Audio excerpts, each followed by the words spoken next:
Good day, everybody. Welcome to the Lifetime Training Podcast. I'm your host, Jason Stella, and I have Mr. Al Kavadlo with us today, and we are going to bring you what you all need right now.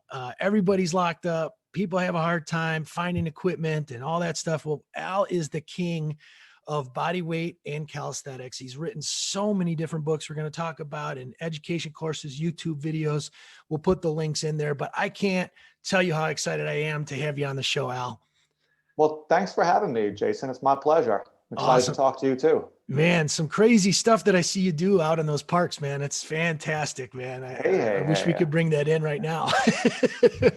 So, I want to jump right in and give the listeners the opportunity to understand, how, what got you started in really focusing in on, body weight and calisthenics. And I know you differentiate those two. So, what got you started and how do you differentiate those two?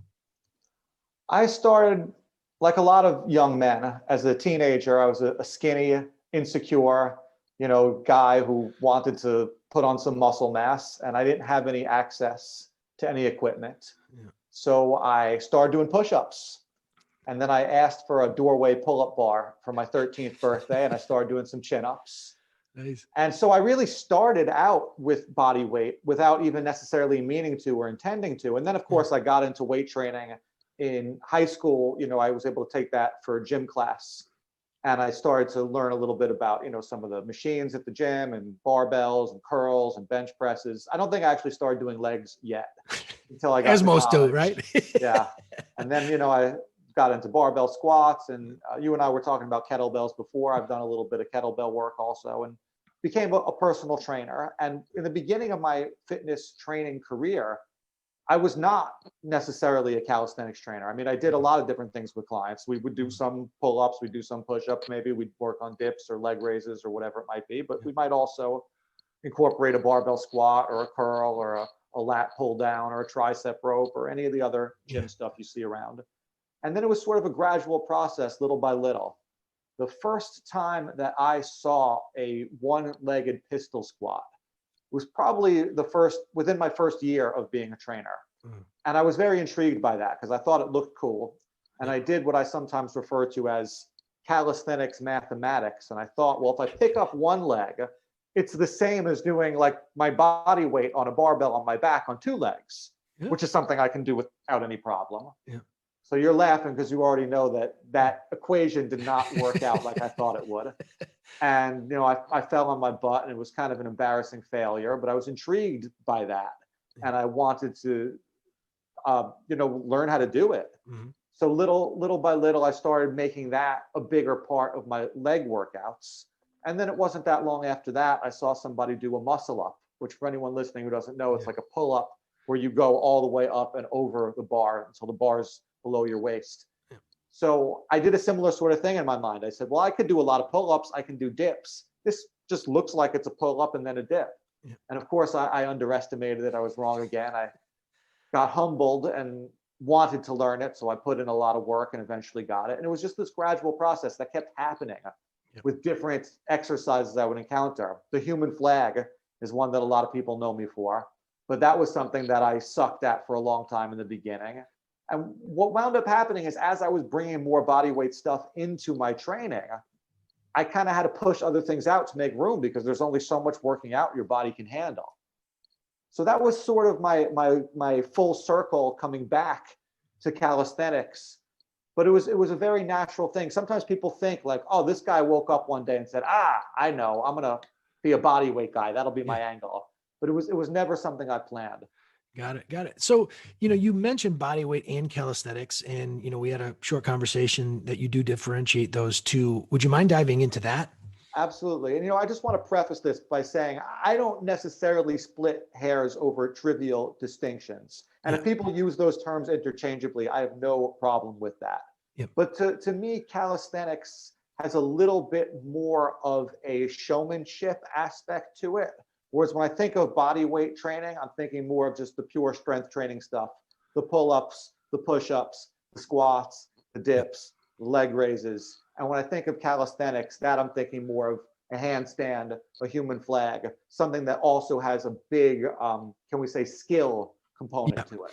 Well, and you'd said that, and I think so many people, and it's amazing, whether it's kids or, or even adults, is they put this expectation on themselves to be good at something when they've never actually even practiced it once. And it's so frustrating because, and when we're talking about skills, skills take time and practice and failure. And I think, mentally, it helps people overcome the failure when you constantly know that you have to continue on. So, let's talk about how the calisthenic aspect and even, the body weight summit pistol is a pretty difficult exercise that requires obviously technique and muscular and stability and function and mobility. But at the same time, it definitely is a skill as well. So you talk through how you kind of handled that development of getting to a human flag and the skill that you sucked at and then got good at it. Well, it's similar to other forms of exercise or strength training in that you have to have a path and you have to little by little approach that long-term goal with progressive steps. But the way that it's different is that, say, if your goal is to do a 500-pound deadlift and you can deadlift 275, well, you incrementally increase the weight. You have some sort of program of how many reps, how long you're going to rest, et cetera. Yep. And the movement stays the same. It's just the pounds that increase. Whereas when we're approaching something like a human flag, for example, it's often best to do a modified version of it, an easier version that has less unfavorable leverage. So when you're in a full human flag, for anyone who's not sure what it looks like, there's a vertical pole and your arms are totally straight over your head. It's almost like you're doing a handstand, but you're horizontal with your hands on the pole.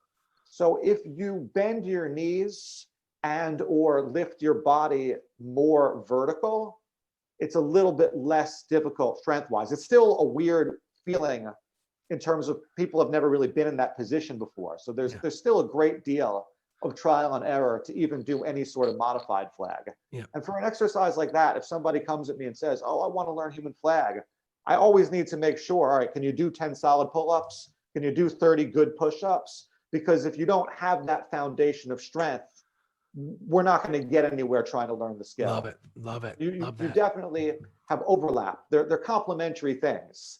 But at the same time, like to your point, if you want to learn a pistol squat, you've got to practice the pistol squat. Yeah. Yeah. And there's so many, I guess it's just getting out of our own way. I call it resistance. A lot of people call it resistance, and it's the nonsense that we tell ourselves to get past and make us feel good about, us not being able to do something or whatever it is. And, Absolutely. And that's what I love about just overall any type of training, or specifically training that's going to challenge your skill. Because then, you develop a mental resilience behind it as well. And then the confidence comes when you get it. And it's so rewarding. So, go ahead. No, I was going to say that's part of what I love about calisthenics is when someone gets that pistol squat or that muscle up for the first time, it's such an awesome moment because of all the work that goes into it. Got it. Well, can you talk about, what have you found over the years, focusing, a lot on body weight and calisthenics and the difference between what you will get from that style of working out to a traditional strength training type of workout?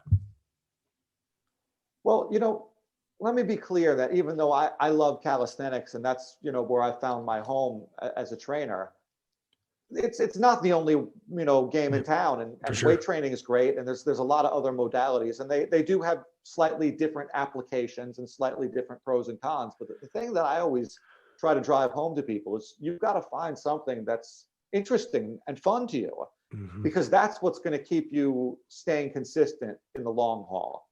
So, I mean, that said, what I love about calisthenics is that it's not hung up on aesthetics in terms of the way the body looks. There's definitely an aesthetic component in terms of the way you perform. Yeah. But I always tell my clients, if you focus on this process, if we have this goal of getting whatever it is, 10 pull-ups, or getting that muscle up, and we do the work to get there, well, you're going to build muscle, you're going to get stronger, you're going to look different when we get to the other side of that journey. But I think it's a more interesting and healthier approach to focus on those skills and those fitness goals rather than focusing on, are my biceps big enough? Is my waist what I want? Everything falls into place aesthetically once you get to an advanced level with this kind of training. Yeah. And, you've been at it a long time. At the same token, we can say that, what I think a lot of people in general are looking for is the look that you're going to get from calisthenics. I think primarily, more so than even sometimes the bigger strength training bodybuilding type, especially from a female perspective, where it's not about big. I mean, you're a lean, muscular guy, but it's not like this bulging thing that a lot of people are, a lot of people want. I'm not bashing that, but at the same time, I think a lot more people want what you look like, and, just a good, healthy, lean, strong joints, the whole deal. Well, I'm going to just take a minute to appreciate that very nice compliment. So thank you. No problem. And I agree. I think for the most part, I mean, I was into that mentality when I was a teenager and when I was a young man of the main thing that appealed to me was wanting to get big, wanting to get jacked. Like I said at the beginning, that's what got me into strength training in the first place. So there's nothing wrong with that being a motivation, but I think ultimately that's not going to keep you going for decades if that's your only motivation. And to your point, most women that I've met do not like the bodybuilder look. Yeah. And really most, other than, young men who are, into pro wrestling and Arnold Schwarzenegger movies, which I thought was everybody until I got to be an adult myself. That look really isn't that appealing to most people. Yeah, for sure. Well, obviously there's myths in everything. And you had mentioned this isn't the only way, and we're not saying it's the only way, but it's a great way. And it's a great way that you can do anywhere, at any park, in your home. And obviously that's a situation we're all dealing with right now, in some areas worse than others. So, what have you heard and had to deal with from, obviously trainers are always, trying to poke. If it's not their guru or if it's not their methodology, they're going to, try and jab you with every thing that's wrong with that and it's not good or whatnot. And not to say good or bad, but the myths that you've consistently heard potentially about focusing on this style of training only, or for a period of time. What have you had to overcome, and what have you heard?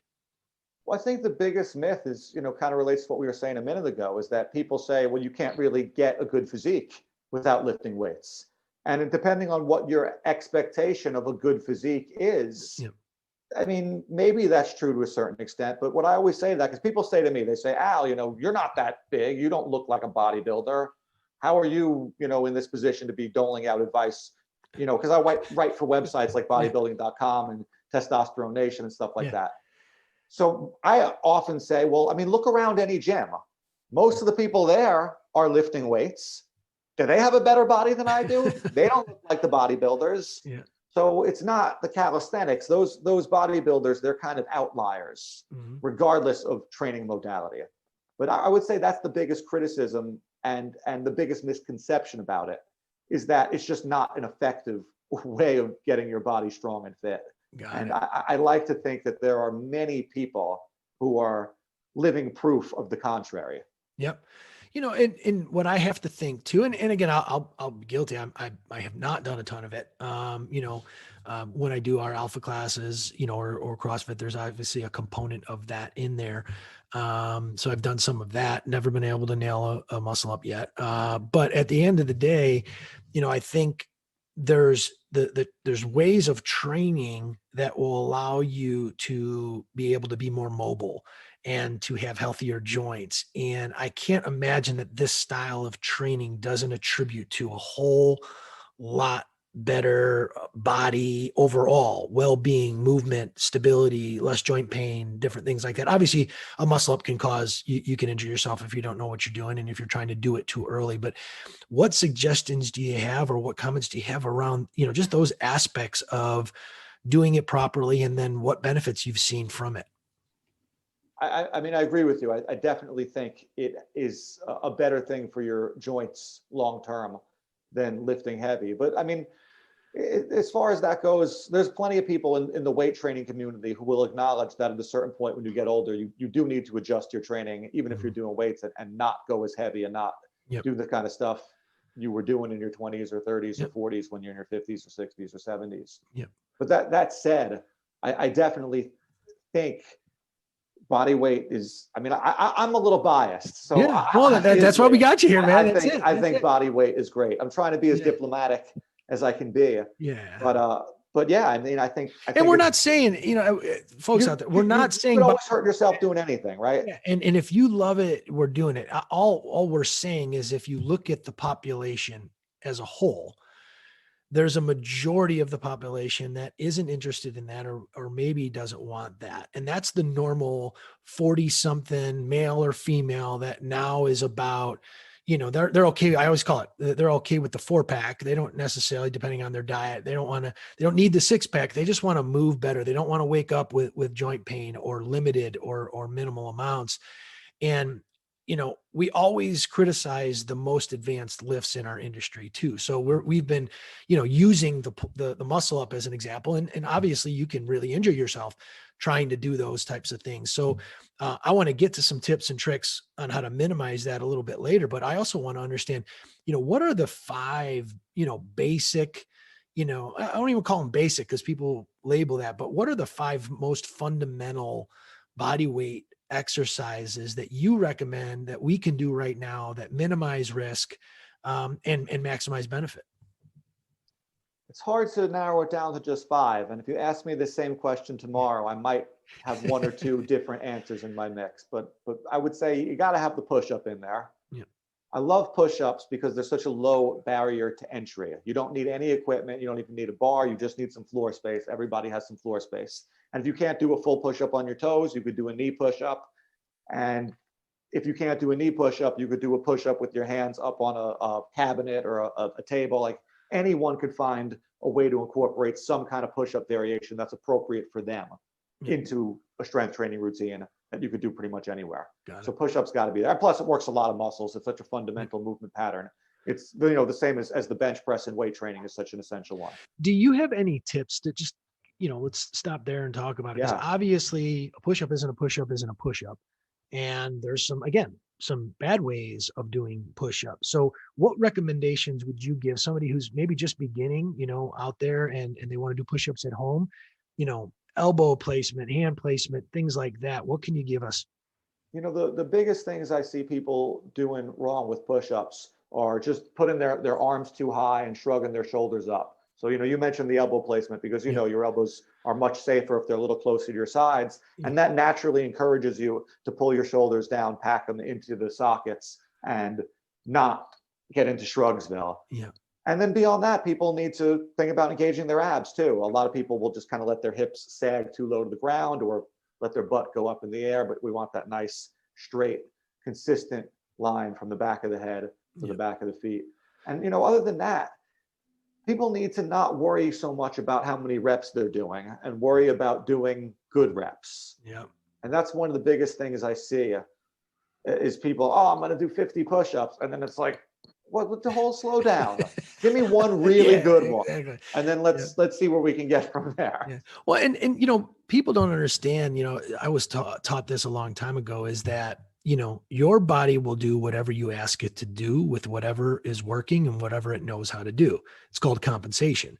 And not that that's a bad thing. It could be a bad thing, but compensation is nothing more than your body becoming biomechanically efficient to doing whatever it is that you're asking it to do. So the elbows up higher and the shrugging of the shoulder, that's just people trying to get a thing done. It's the only way they can do it because they're too weak to do it properly. Yeah, because bringing your elbows in, it's a bit harder. Which is why they should just, eat a slice of humble pie and do a knee push-up instead. But a lot of guys have too much ego to do that. Yeah, for sure. So some great stuff there. What's another one you recommend? Pull-up. Definitely got to have a pull-up in there. Got it. Any tips there? A basic squat also. Yeah, I mean, the pull-up, it's the same thing as the push-up, not the exact specifics, but just people focusing on trying to do more than they're really capable of. Mm-hmm. Doing one strict overhand, full hang at the bottom, full chin over the top without swinging or kipping or using momentum is a harder and rarer thing than I think most people are willing to acknowledge. Got it. So, I'm a big believer in doing strict form first. And there's a time and a place for doing tricks and kips and flips. But if you can't do a few really good, solid, strict pull-ups, I would not have you do kipping ones instead. Got it. Yeah. And so, even within that, that you see, if let's move, you're in a club, you obviously have the assisted pull-up machines. And then a lot of times if you're not, maybe there's band work. Do you have any recommendations of, say somebody can't get to that one, because I think sometimes there's a trade-off of, like you were saying, I'd rather you do one really good one and control it, as opposed to always going with the added load in the trade-off of when can you actually get to a point where you can do one good one. So how would you help people kind of progress that, given the tools that they may or may not have? If somebody's a total beginner, I just get them hanging with their arms straight and just doing that for time, because sometimes just to hang for 30 seconds is going to rock people's upper body if they're not used to it. And then little by little, you build up to longer hangs. And then you start working on hanging at the top position, the flexed arm hang. And it's easier in a chin up than a pull up. So I would usually get somebody to try to do a chin up first. Got it. So once they're comfortable holding this position here for several seconds, then, we work on the negative, just coming down real slowly. And then if we practice enough of those, eventually one day they pull themselves back from the bottom. And then we can do that flex hang negative process again with an overhand grip to get a pull up. Got it. And you recommend going through that recommendation versus, hey, I'm going to put a band and put the band and strap that band on. If you've got a band and you want to do a couple reps like that too, there's something to be said for that. I think you had asked if somebody just has like a doorway pull up, yeah, exactly, doesn't have anything else. That's how I would go about it. And one other thing too, again, we're kind of running the gamut of beginners to more advanced. You talk briefly, and if you can go maybe a little bit more specific, obviously people want to, maybe kip or even try to attempt to get into a muscle up. And where would you say the prerequisites, standards of, I need to do 10 strict or whatever the number is, what have you seen? 10 strict is a good baseline for overhand pull-ups before attempting a muscle up.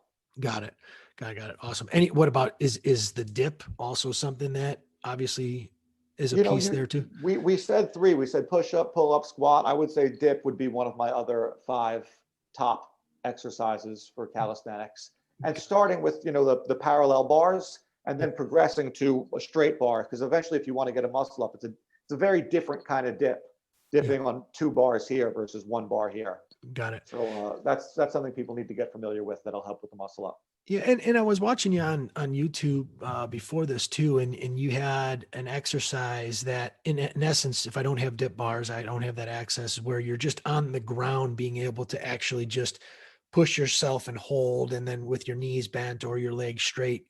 Can you go into that and explain what those are? You're talking about the L sit, I think, right? Where you're pretty much shaped like the letter L. Yep. And your legs are at a 90-degree angle to your torso, and you're just holding yourself up on your palms. That's one of those things that is deceptively tough and requires not just strength, but good flexibility and good body control also. Yeah. And, like we were discussing, you can, of course, regress it and make it less difficult if you bend your knees, if you do it on an elevated surface where your hips and your feet can be a little bit lower. Because when you're on the ground, you don't have a lot of clearance. Yep. You got to really get your legs up high.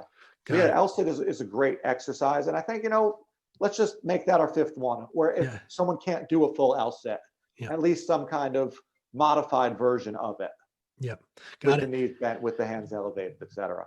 Yeah. So I'm going to kind of ask this note. So we've talked about 5 really that were primarily upper body. Let's hit the lower body and say, what have you got, and what are kind of those staples for you on the lower body? I did say squat. Squat was one of my 5. I think we breezed past that one. Yeah. And the L-sit does work the legs, because keeping your legs extended out like that is going to engage your quads and your hip flexors a lot. Got it. The back bridge is another great leg exercise. And it's a family of exercises. There are many variations on back bridges, but those will work your hamstrings and your glutes and the whole back side of the body. So you can do, like, a lot of people think of what they call like a full wheel pose in yoga, where you're in a full arch. And that's obviously a more advanced progression, but just with your shoulders on the ground, just doing like a hip bridge, you could call it. Yeah. lifting your hips in the air.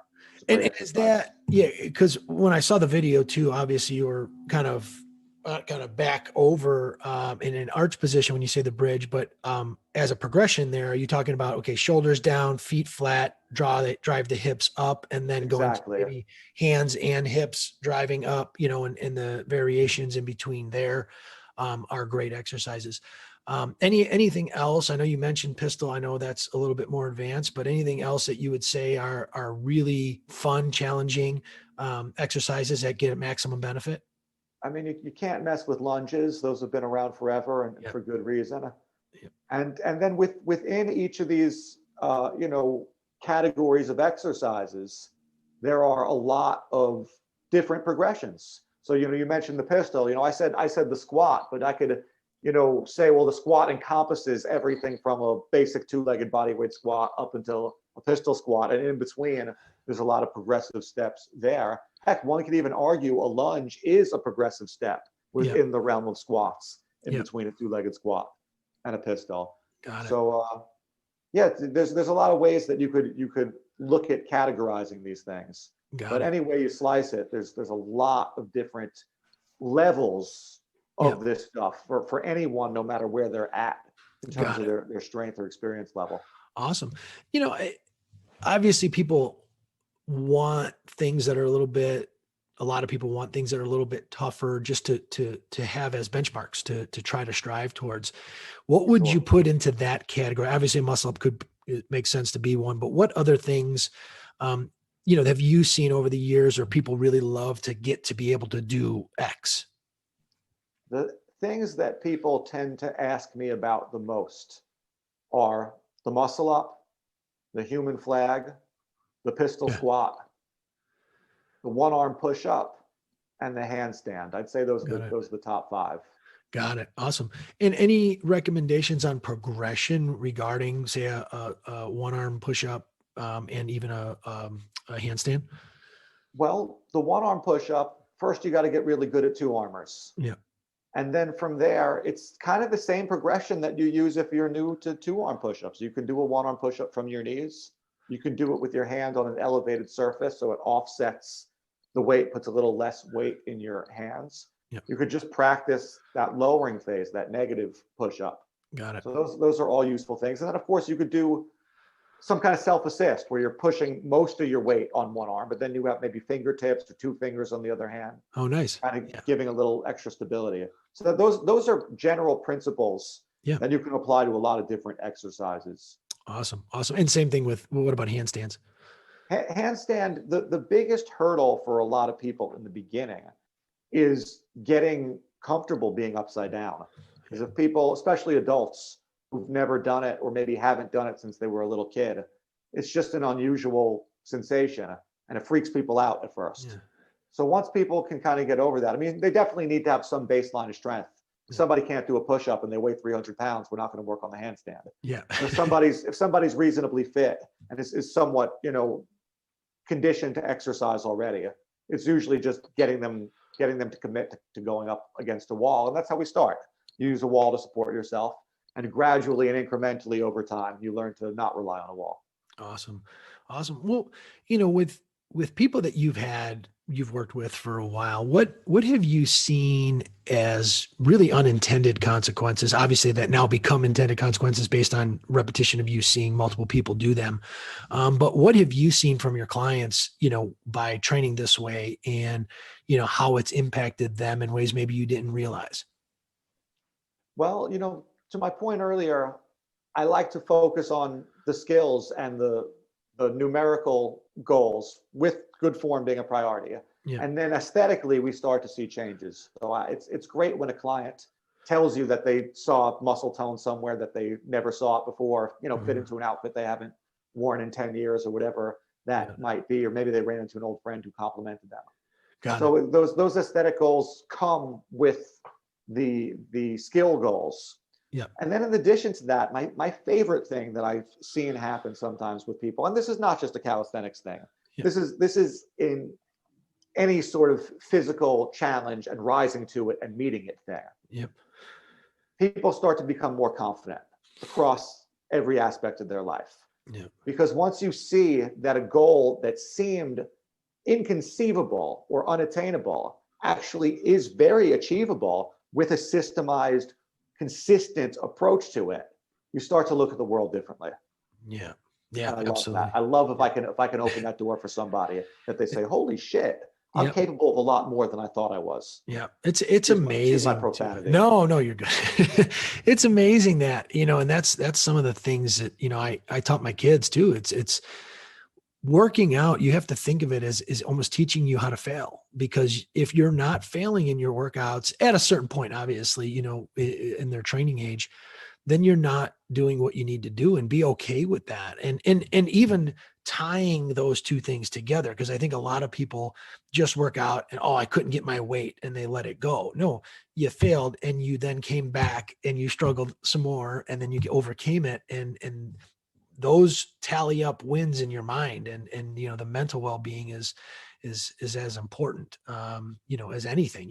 If you go into it thinking you're not going to do it, you're absolutely not going to do it. Right.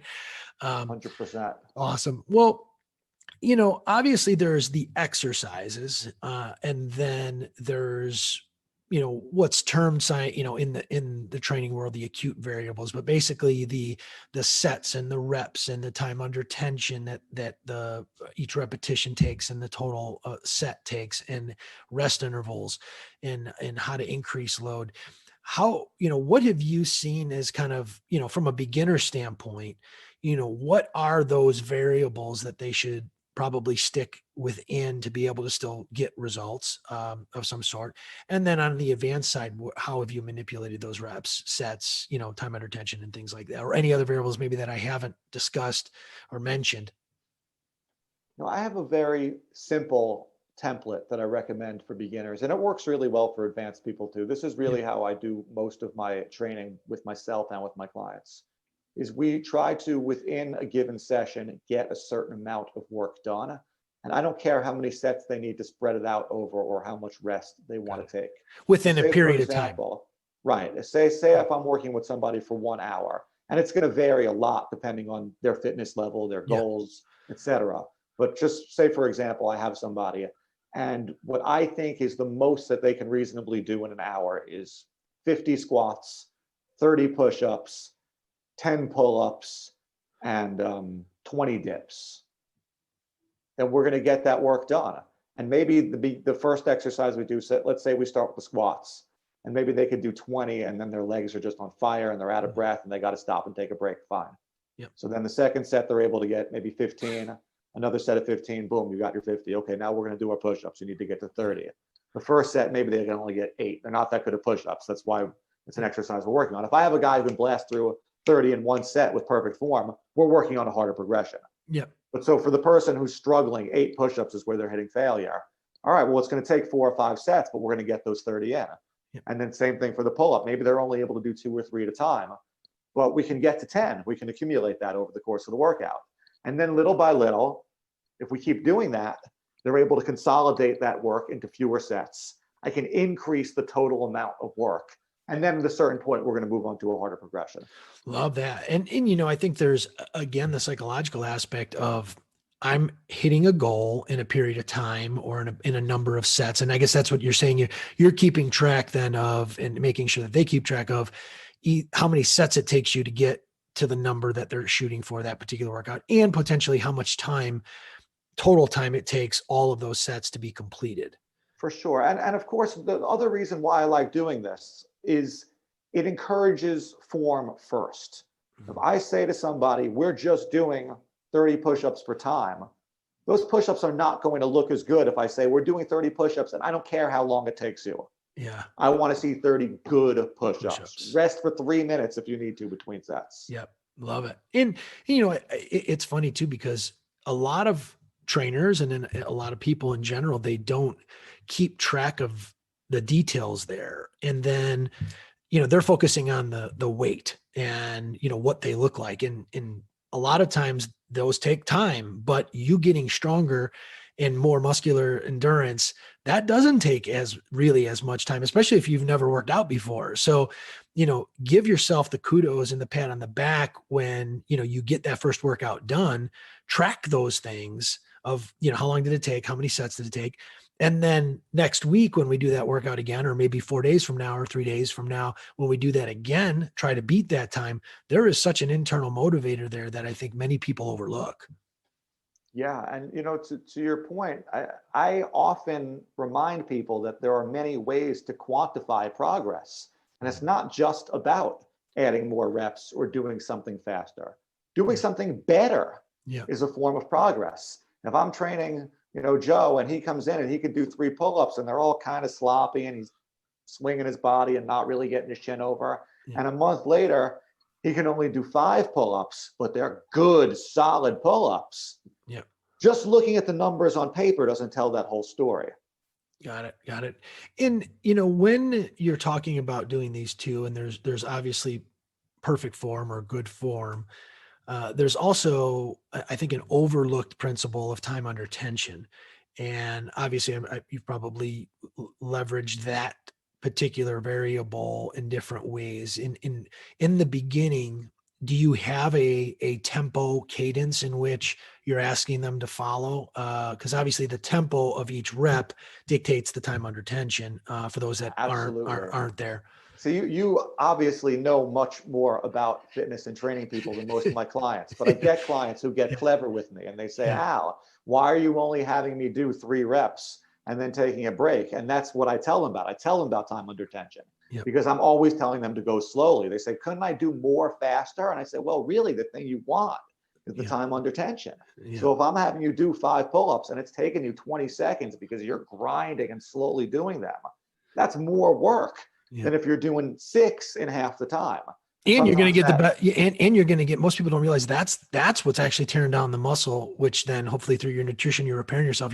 So the physique comes probably more through that than just repping out a bunch of nasty reps and just getting to a number as fast as possible. So yeah, I'm a big fan of time under tension. And that's my rationale for wanting people to go slowly is if you're doing 30 seconds of push-ups, you're going to get more, I think, if you do 15 good ones than 30 fast. Got it. Yeah. And so again, to a specific number, usually, the cadence is there's some show 3, some show a 4 number cadence based on the pauses on either end. But do you have a, 2 seconds down, 2 seconds up? It's going to depend a lot on the movement. Yeah. Like a pistol squat, for example, you're going to have to do that much more slowly than a push-up. Yeah. If you tried to do 2 seconds down, 2 seconds up on a pistol, that's a fast pistol. Yeah. Whereas if you do 2 seconds down, 2 seconds up on a push-up, it's a slow push-up. Yeah. Got it. But generally, what I look to see, regardless of the exercise, isn't necessarily this exact amount of time under tension, but I want to see complete dominance of every centimeter of the range of motion. Got it. Awesome. So, we talked about those variables, and do you have a recommendation on total time of workout for, let's say, somebody who's just starting versus, maybe somebody who's been at it for a couple of years, and then obviously the advanced? Just, what do you recommend? Someone who's just starting can get a lot done in 30 minutes 3 times a week. Yeah. And then in a few weeks, they can up it to 45 minutes and then maybe add a 4th day in. And eventually, you could be doing 6 days a week of an hour a session. And I think for the non-professional athlete, that's about as much as I think is ever needed. Got it. Awesome. Well, I think this has been some great stuff. And obviously we only have a period of time on the podcast to go through this until we have you on again, or maybe, but you have a large amount of books, probably 6, 7, 8 books that you've written.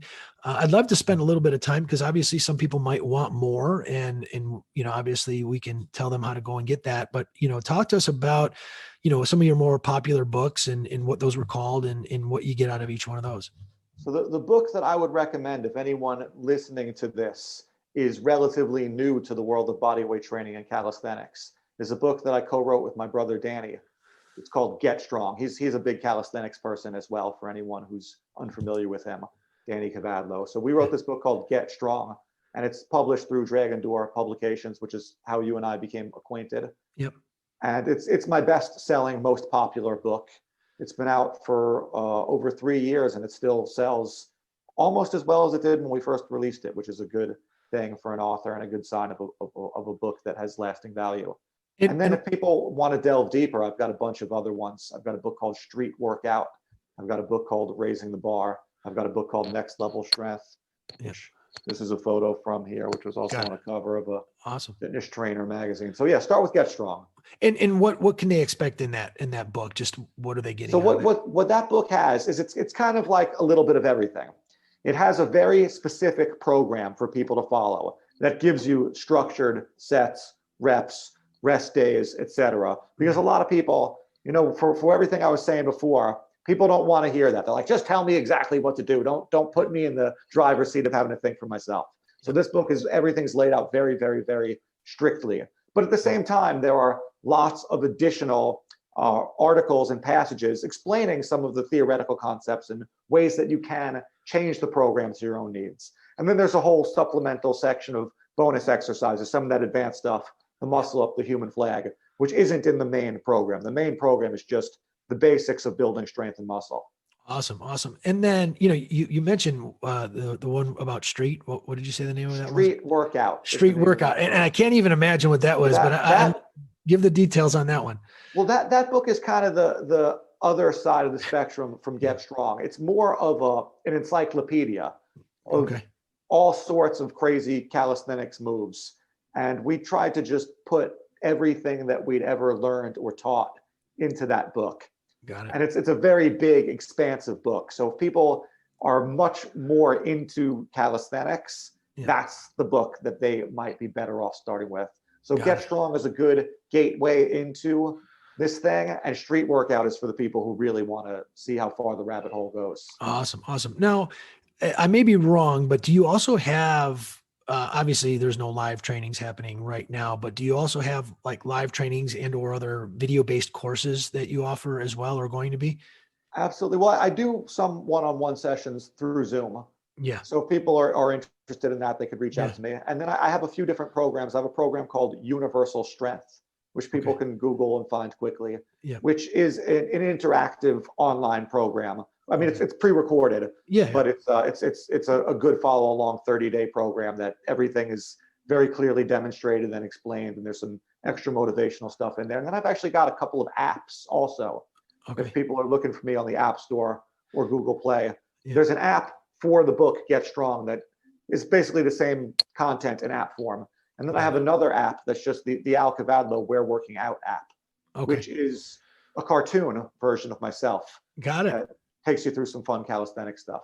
That's fun. Yeah, I've got a lot of different stuff out there for people who want to delve into this stuff more. Awesome. Yeah, and I'll put some of that stuff in the body of the links in the podcast too as well, so they have access to that. But I really appreciate your time and everything that you've taught. It's such something that it gives no excuse, right? As kind of the way I look at it. There's no excuse not to do some of the stuff that we talked about today. You could do it anywhere, regardless. You don't, and so hopefully people will listen and, take advantage of that. And if they want more, obviously go and get your books and or your courses. But anything else that you have to share or you want to tell? Well, you just made me think of an old line that you may have heard before about excuses. There's always an excuse if you're looking for one, right? Yeah. So you'd be amazed, even with the simplicity of these body weight workouts, how many people still find a way to not do it. But the opposite's true too. If you really want to do something, you'll always find a way to do it in spite of any obstacles. Yeah. And you can get results, real results. That's the big thing too, that people have to understand. I think some people, if I can't get to the gym or if I can't do this, then I can't do anything. And anything is better than nothing. I'm going to say that's the resistance, calling your bull crap. It's funny. People use the word resistance training to talk about strength training, but you're talking about a whole different type. Yeah. I'm talking mental resistant and judgment, and right? That's a harder one for many people. Exactly. Doing the push-up isn't the hard part. Getting yourself motivated to do the push-up is the hard part. And not judging yourself and then giving yourself kudos, right? So awesome, man. Well, thank you so much, Al. And I hopefully meet you at some point in person one day and maybe we can continue on. But I thank you so much and want to thank John DeCane for introducing us as well. Thanks, John. And thanks to you, Jason. I had a pleasure chatting with you today. Likewise, man. Well, you have a great day.